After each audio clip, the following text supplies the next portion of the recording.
Yes, go. Being an arse. 3, what would you say are the main qualities in being an arse? And 4, do you look up to any famous arses for inspiration? It's an area where there'll always be more losers than... Well, you can't please all the people all the time, but the ambition for 20 years has been much the same, if not always perfectly realised, to ask the questions people want asked, to dig behind the packaged political platitude. In my view, Newsnight is the essence of actually what the BBC public service broadcasting is about and what news and current affairs is about. It is an essential aid to understanding what's going on. It is one of the half dozen, I would argue, components now of actually British democracy and thus British citizenship. This isn't too high flown. What else is there? So second exposure, 3, 2, 1. I know. I'll be as quick as again. Mr. Paxman, you look well cheesed. I've just got rather a lot on my mind. I know. No, that's exactly.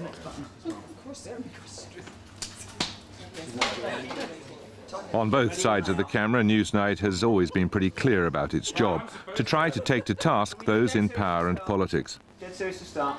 Very still, please. 3, 2, 1. Given if I was Chancellor, sometimes I would do all channels, every news channel, every news programme, press conference. And then Newsnight would come in saying, will you now do us at 10:30 at night or whatever? And I'd only go on if I thought I'd made a pig's ear earlier in the day. If it had gone all right, if it was okay, I was pleased with the presentation, thought it'd be all right in the morning, I'd leave it alone, and then, damn Newsnight. This is quite the silliest attempt to hold an interview that even Newsnight have tried for some considerable time. I'm opening an office. Yep, Newsnight's a big risk, bigger than Today programme.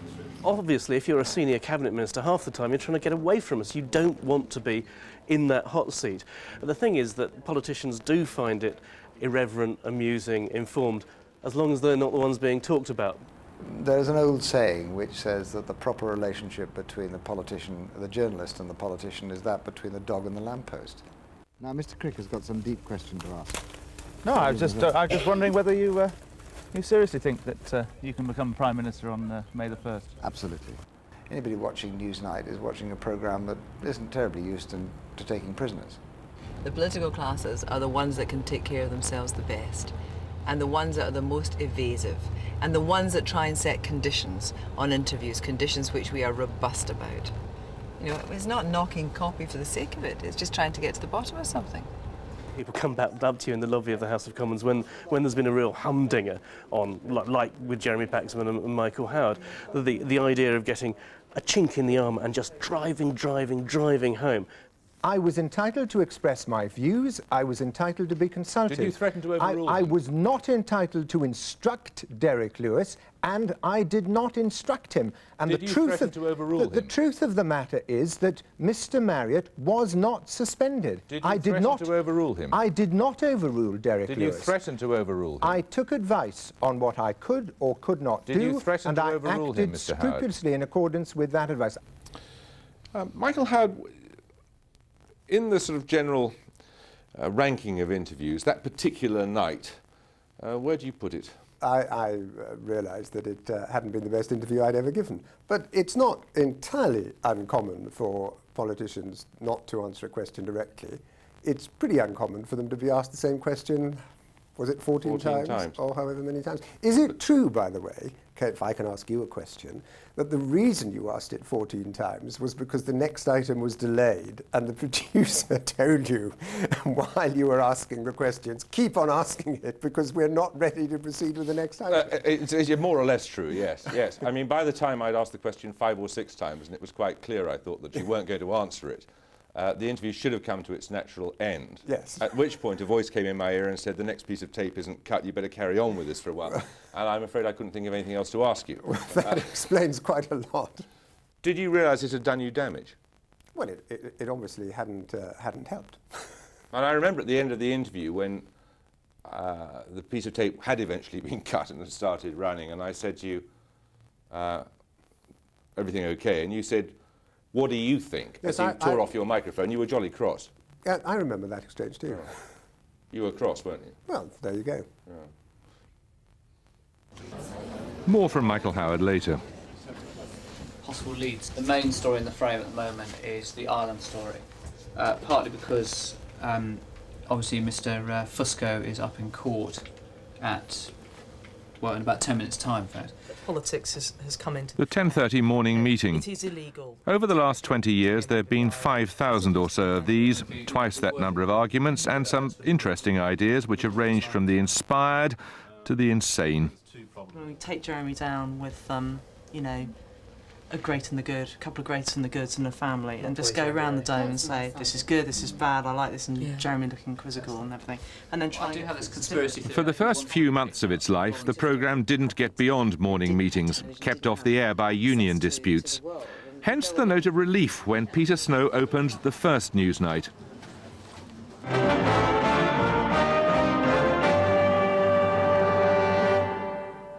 Good evening and welcome, at last, to Newsnight. Good evening.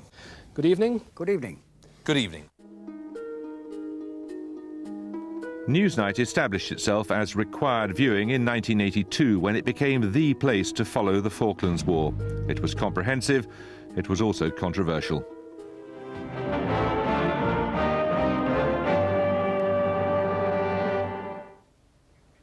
Good evening. A special edition of Newsnight on an extraordinary day in our history. The first full day of the Argentine occupation of the British Falkland Islands.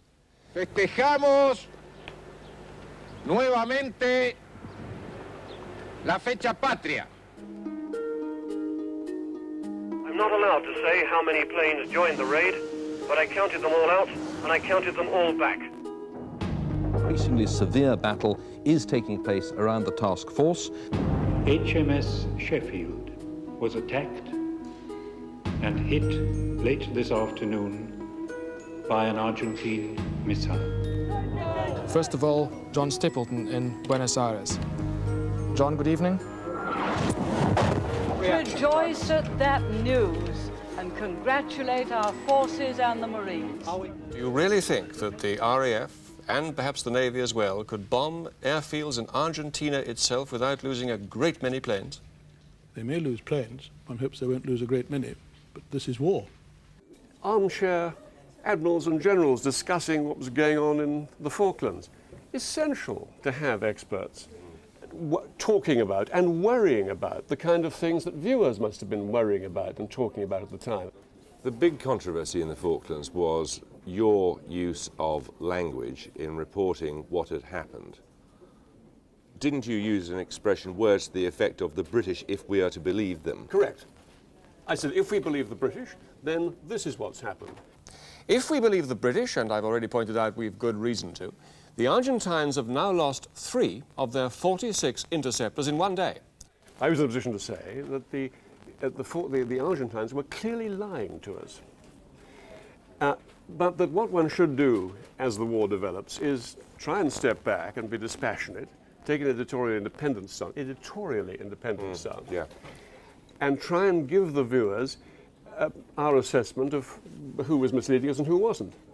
Until the British are demonstrated either to be deceiving us or to be concealing losses from us, we can only tend to give a lot more credence to the British version of events.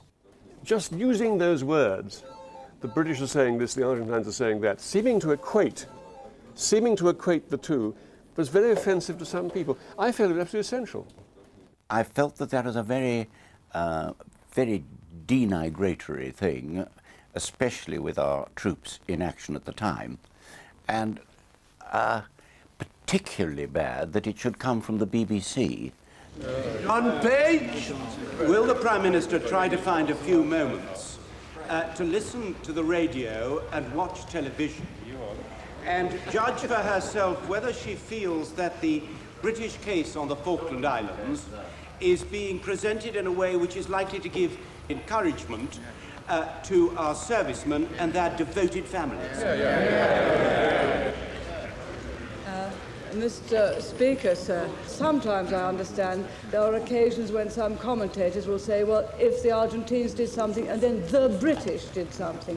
I can only say that if this is so, it does give offence and cause great emotion among many, many people. Well, the reaction in Downing Street was sort of ballistic. certainly on the part of the Prime Minister, my reaction was always much calmer because I didn't expect much more. It is one thing to try to be objective. It is another thing to be objective in a nauseating way. The Sun says, dare call it treason. There are traitors in our midst. What is it but treason to talk on TV, as Peter Snow talked, questioning whether the government's version of the sea battles was to be believed?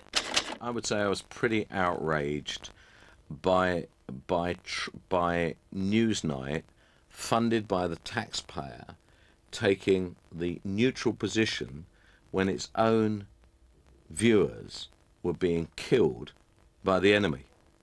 We were shocked, all of us were shocked, not only by Mrs. Thatcher but by the Sun in particular, who called us traitors. I think we were all surprised that what we were doing, namely laying out the facts for people to make up their own minds, should be misconstrued as something that was essentially traitorous. How uncomfortable did it become for you, given that you were taking that position, which became a matter of some considerable political controversy and quite a lot of political pressure? It did, and I think the sad thing about it was that it clearly made the government, Margaret Thatcher, the government, a lot of MPs, dislike the BBC. I would be very proud to think that I had put some pressure on the presenters and producers at the BBC.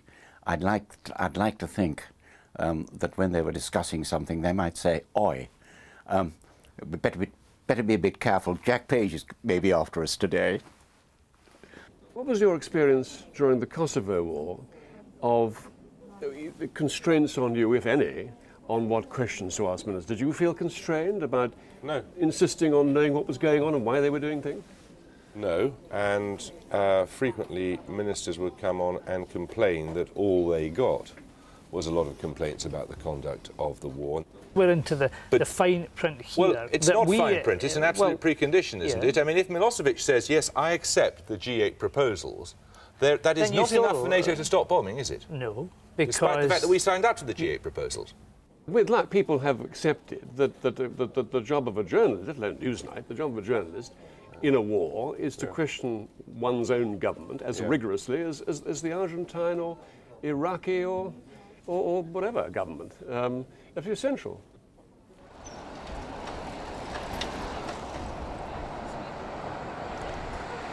The view of the World Trade Organization. Die niet aan die tafel zit. Dit is typisch Paxman, hè? Dat gehang zo'n beetje. Well, I think the BBC and Newsnight is a standard of its own when it comes to reporting big events like the Gulf War or the Bosnia crisis or Kosovo.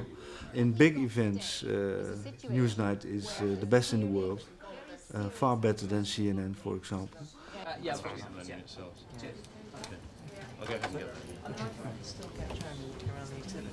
Oh yeah, no, that's the point. Lord Falkland's going to show him round. This is the engine room of Newsnight, the desk. It's here that the calls are made, the facts are checked, the filming is fixed and the guests are booked. It can be a desperate place. It's hell out there, yeah, it is. And sometimes I sit in my glass office. I do feel sorry for them. Yeah. I mean, what did you actually go back? Did you go back? You were cannon fodder. You were sent over, over the top to ring up those people and get them in. And you had to get them in. I do. I've done it, and it is sometimes I think one of the most awful jobs in British television. I remember making a package with Peter Snow and not really understanding anything he told me, but just nodding furiously. There was a lot of very, very clever people, and you knew you had to compete, and if you didn't, you'd sink. It was very macho, very public school, and particularly Oxbridge, and not, full of bullshit and, sharp shoulders. And very competitive. Now, I don't think competitiveness has changed at all. I think everybody on the programme is still incredibly competitive. But much more diverse. The sort of people we have on the programme are much more diverse, I think, than 10 years ago. Actually, Granny, there's something much more interesting on the other side, wouldn't you? The daily stresses do have compensations, not least that your colleagues are all paid-up members of the awkward squad. The Israelis have stayed on to meddle in Lebanese politics, a notoriously dirty business and with terrible consequences. We have unknown gunmen somewhere in the vicinity. This is the front line in a war that's been almost completely forgotten. Militia, the Indra Hamwe, may still have control in some of the camps. There's been sporadic fighting. Newsnight always attracted people with really inquiring, aggressive minds who wanted to ask tough questions of those in power, and that's absolutely been its role from the start to the present day. Most Americans have long concluded their president is something of a womanizer who, shall we say, fibs to cover his tracks. Inspiration summed up today by the Secretary of State, Peter Mandelson. Symbol of the enduring violence of the Troubles. We've discovered that in the next few weeks, a team here in San Francisco will be the first to attempt human cloning. We are still in for a huge fall, and the turbulence this year has just been an aperitif. The SNP make liberal use of their secret weapon, Alex Salmond's magic tartan wand. Hundreds of members of the media who swarm around the Prime Minister, follow her every move, and the idea from the Conservatives' point of view is to get the best possible exposure on the TV news that evening. That's what Newsnight should be doing. It should be testing. It should be arousing, the letter from the powers that be saying how outrageous this all is. If it's not doing that, and if its editors aren't receiving those kinds of letters, then actually it's not doing its job properly. There seems to be an ironic truth about modern by-elections, that the result depends as much upon the general impression that a candidate makes as upon his grasp of policy. For the late Vincent Hannah, journalistic provocation was the programme's sole purpose. He revolutionised politics on television, and his coverage of the 1983 Darlington by-election, a critical contest for Labour and the Social Democrats, may even have changed the course of British politics. To declare their intentions. Vincent Hannah probably pioneered on television something that's now very common, which is reporting politics in the way that Parliament is reported in the sketches in the Times and the Telegraph and the Guardian, which is be funny at all costs. Last Monday, Roy Hattersley actually sat silent through 17 minutes of questions, a feat believed to be a by-election record. The late and much respected Vincent Hannah took by-election reporting to a new art, and I have no doubt whatsoever actually changed the course of by-elections, some key by-elections, including the famous one of the SDP, which marked the start of the decline of the SDP. It was Vincent who did that. Vincent Hannah is in Darlington, from where he'll be sending us regular reports. Well, here on a very damp Darlington evening, we've moved into the last week of the campaign, and the three main candidates are working under what I can only describe as intense media pressure. When I knew there was going to be a by-election, I was absolutely flabbergasted because I realised that the media circus would come to town. But I had no skeletons in my cupboard, and I thought, well, it shouldn't make much difference. How very wrong I was. Tony Cook calls himself an optimist, and it was on a buoyant note, just after Bermondsey, that he began the Darlington campaign. Actually, it is very encouraging in this area. I can detect a small shift. Tremendous shift. Yes. When we were out canvassing, I was always aware of Vincent hovering around somewhere in the background. He was either participating by trying to get an interview, or he was just around. And it's felt at one stage, I mean, gosh, it felt at one stage that he was actually trying to intimidate me. Well, Vincent destroyed the SDP candidate, and this does raise a question of how television journalists actually ought to behave. Vincent actually asked the Liberal candidate questions which were aimed to expose him as a twerp. Now, I've no idea whether he was a twerp or not, but Vincent made him look like one because he rather enjoyed baiting him. I am not a professional politician, and I make no claims to be a professional politician. Tony Cook was a very weak candidate, and it was obvious from the start that he was a weak candidate. He didn't know much about the party policy. It was only a matter of time before that became apparent. We filmed Tony Cook, just as we filmed the other candidates, but he finished himself off. Anthony Peter Cook, SDP Liberal Alliance. 12,735. Oswald O'Brien, Labour. 20,500. Had we lost the Darlington by-election, it's just possible that Michael Foot would have stood aside and Dennis Healey would have become the leader instead. Well, if he had gone, if Dennis Healey had taken over, Labour wouldn't have done so badly in 1983. It's taken me 17 years to talk publicly about this. I suppose I do have a regret. I wish Vincent Hannah was here now, because I would like to engage him in debate about the job he was doing then. What Vincent did and what we did on Newsnight was make people realise that politics matters and that democracy is about informing yourself, understanding the issues, judging the personalities and taking decisions. And I think in that sense his contribution to British democracy was very substantial. One voter, 16,472 votes. A slight anomaly? Not really, Mr. Hannah. You see, Mr. Baldrick may look like a monkey who's been put in a suit and then strategically shaved, but he is a brilliant politician. The number of votes I cast is simply a reflection of how firmly I believe in his policies. Well, that's excellent. Well, that's all for me. Another great day for democracy in our country. Vincent Hannah, Country Gentleman's Pig Fertiliser Gazette, Dunny on the World.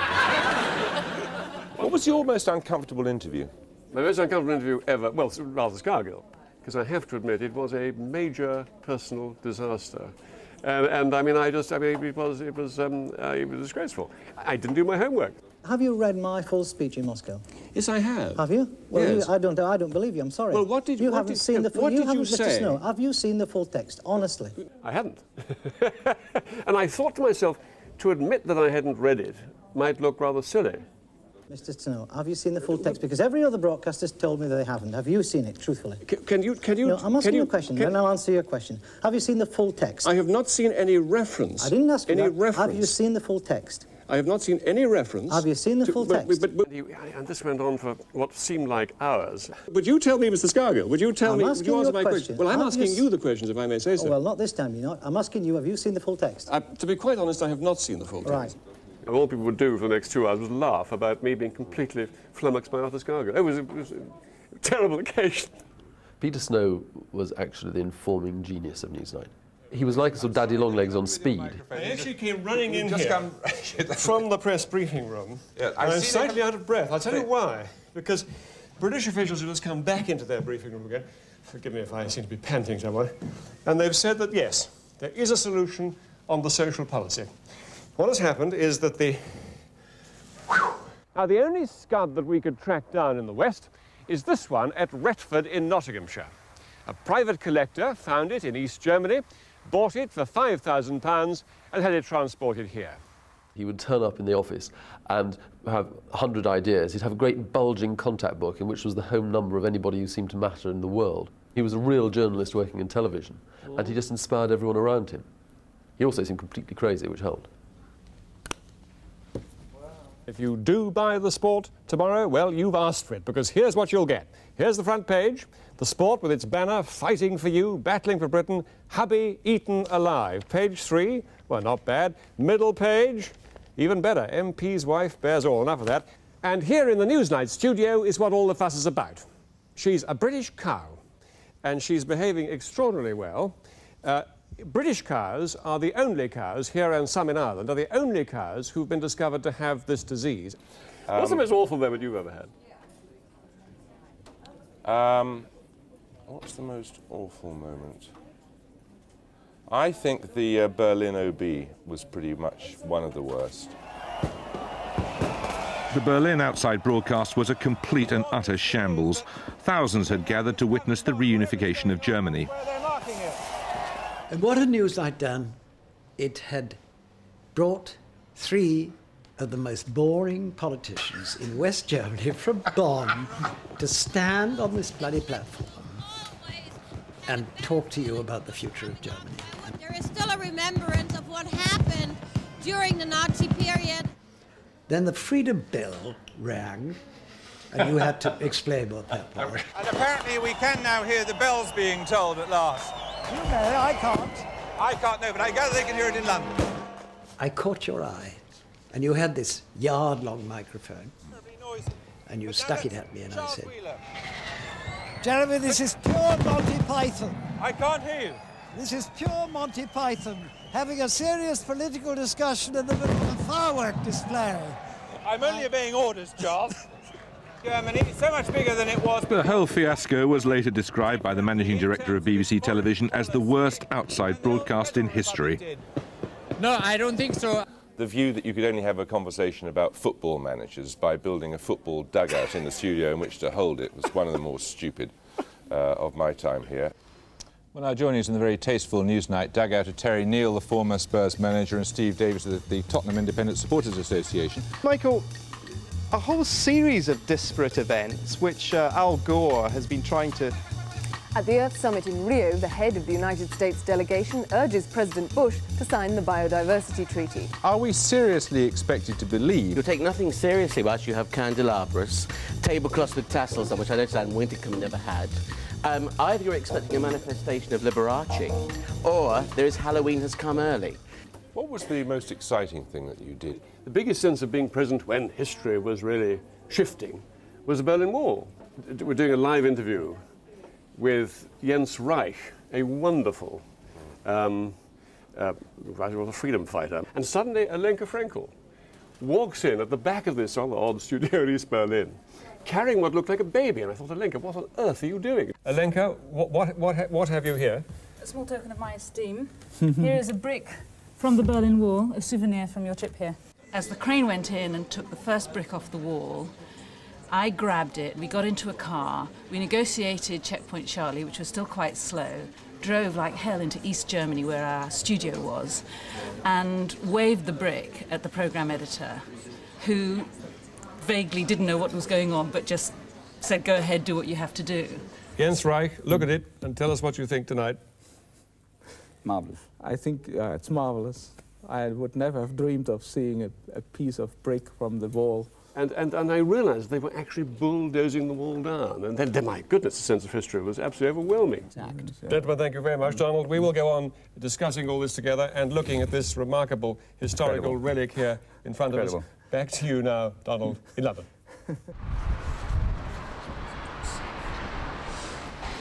My mum's always watched Newsnight, like, since forever. And when I was very young and I couldn't sleep, I would often go downstairs and my mum would just sit me on the sofa and we'd watch Newsnight together. Was it going to contribute to the greatest happiness of the greatest number? There's always a wealth of parallels to be drawn from the past to the present day. Nearly every night there's always something that you can relate to in a history lesson that we've had or something we're studying, so it's very useful for history. The news these days is aimed at a really big audience, so they don't tend to do the in-depth analysis.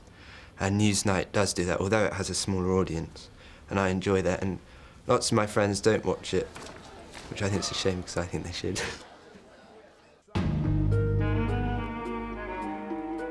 The moments Newsnight really comes into its own are times of crisis, times like the Gulf War. For me, the Gulf War was the most intense time because there are moments in history, and Newsnight was covering history, where you just didn't know what was going to happen in 48 hours' time. And you essentially rolled with it.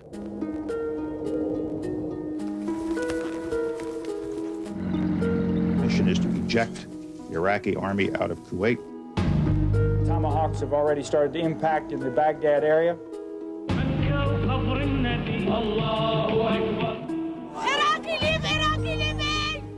Women, children and old people killed by Allied warplanes in our name. The offensive is progressing with dramatic success.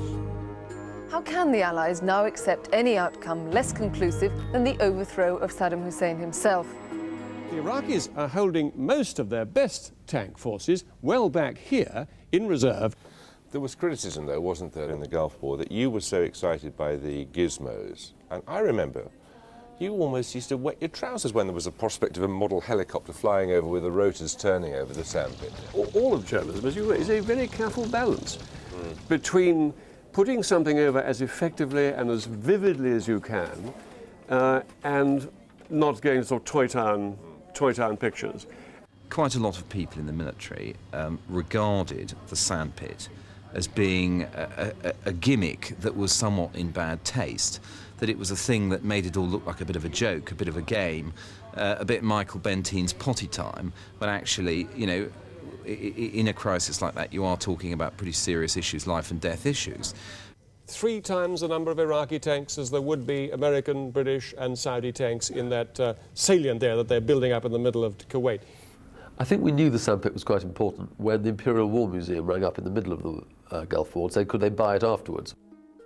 The Newsnight sandpit is in the great tradition of battlefield models as used by commanders really way back, First World War and ever since then. As a central exhibit, it was great because visitors could come along, they recognised it from Newsnight, and they were able to do their own Peter Snow impersonations of talking their colleagues and friends who they were with through their interpretation of the Gulf War.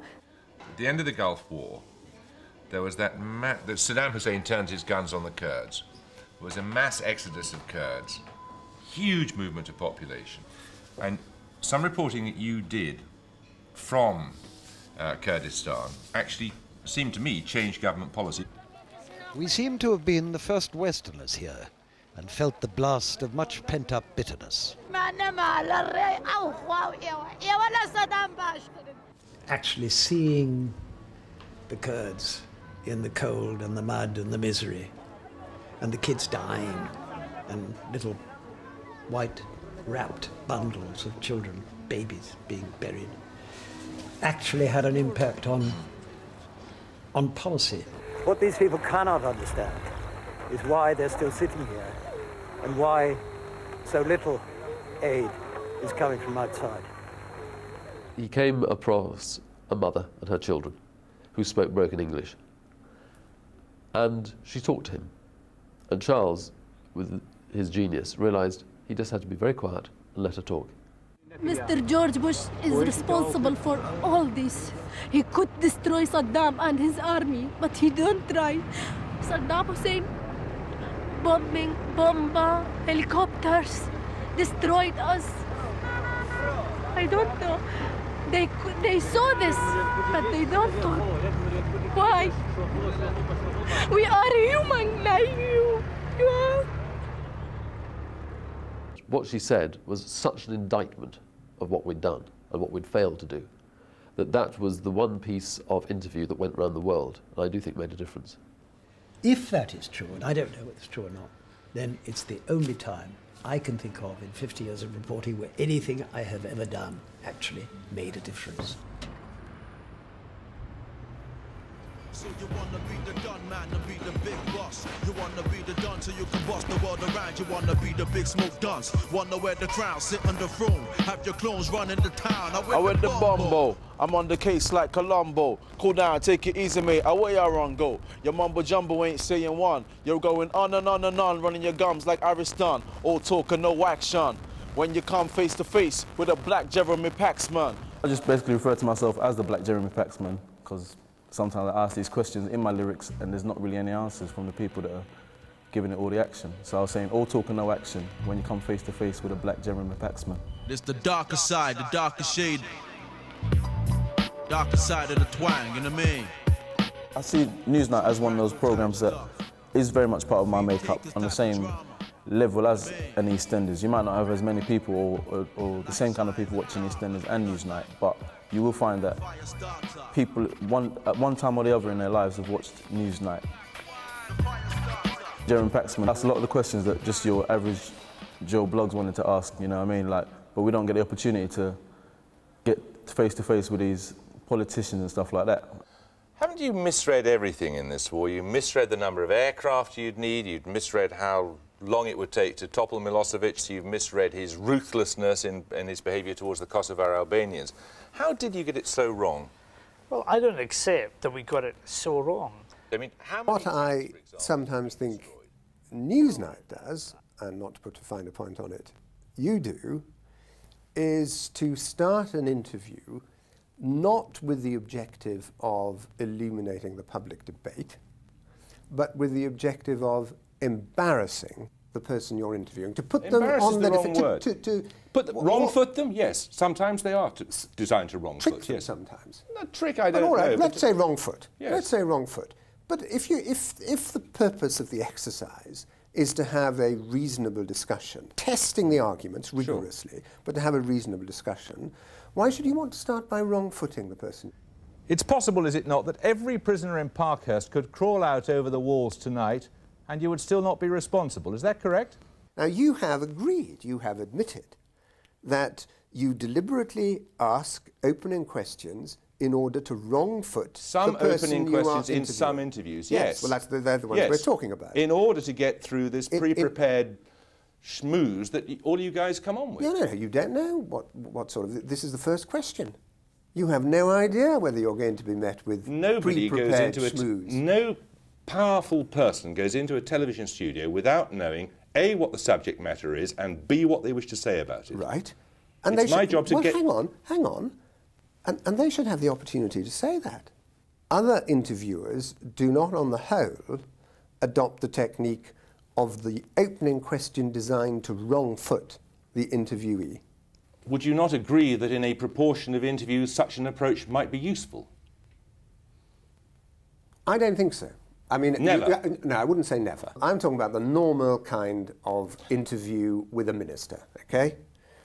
When the minister is explaining a policy and you're challenging, quite rightly challenging, properly challenging, rigorously challenging what he's saying. That is, I would like to think, a serious business. It's not entertainment. Are you saying that we're sacrificing informing for entertaining? Oh, I think there's a danger of that, yes. You like being Chancellor? I enjoy being Chancellor hugely. You're going to miss it? I am going to be Chancellor again. John Major doesn't seem so sure. I don't know why you say that, but that is a matter for him. Do you ever wonder whether you're up to the job? No, not at all. Not at all. Is this like Neil Kinnock saying he had made up his mind but he can't tell us? No, it's nothing to do with anything that anyone else has said. It's to do with what I've just said to you now. You've made some pretty trenchant criticisms of an aspect of our work. Do you think by and large we perform a useful function or not? Yes, I do. I do. And it is one of the things which I think makes political life in this country more interesting than it is in other countries. And I think that programmes such as yours play an important part in achieving that.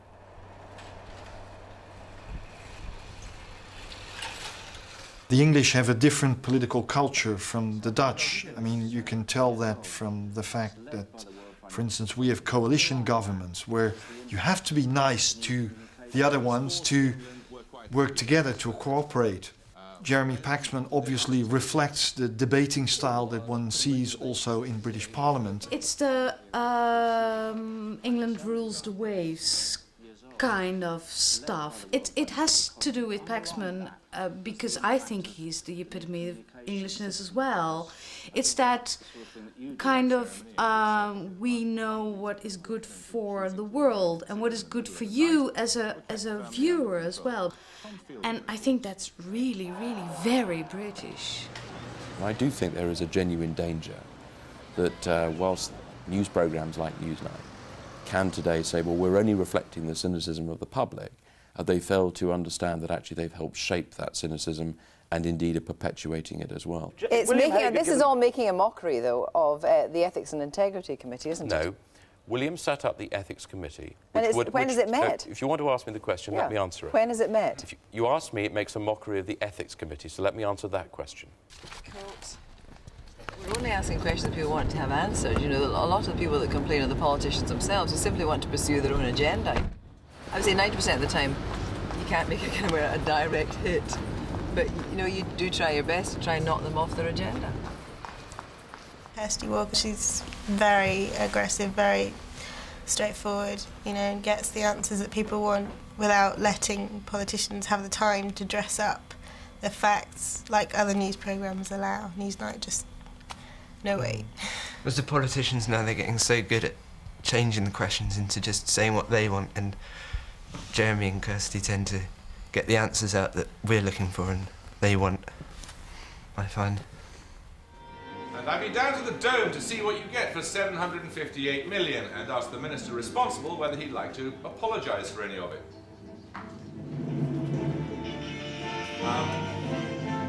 Do that again and take up. Right, 2 words.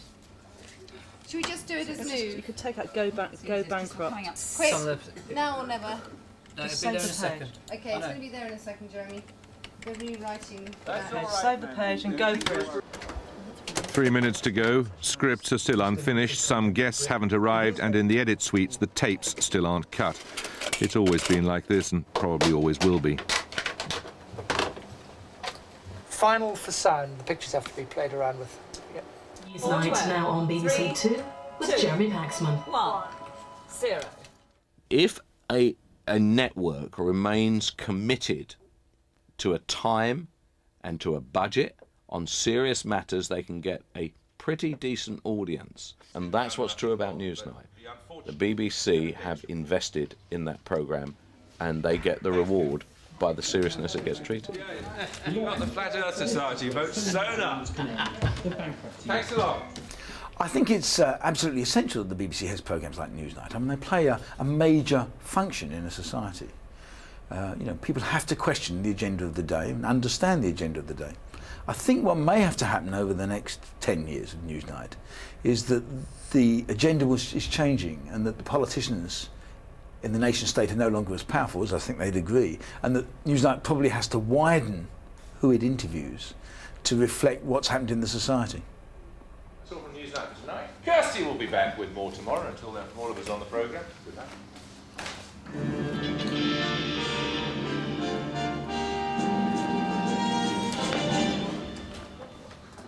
20 is no great age for a newspaper, but it is a very long time indeed on television. If Newsnight is around in another decade, it'll mean that by then the programme will be older than the average age of those who produce it.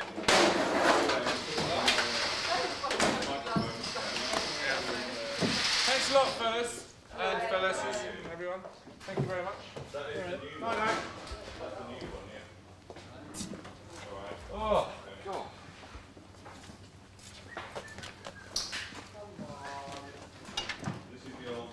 Dear Mr. Paxman, I admire your interviewing skills.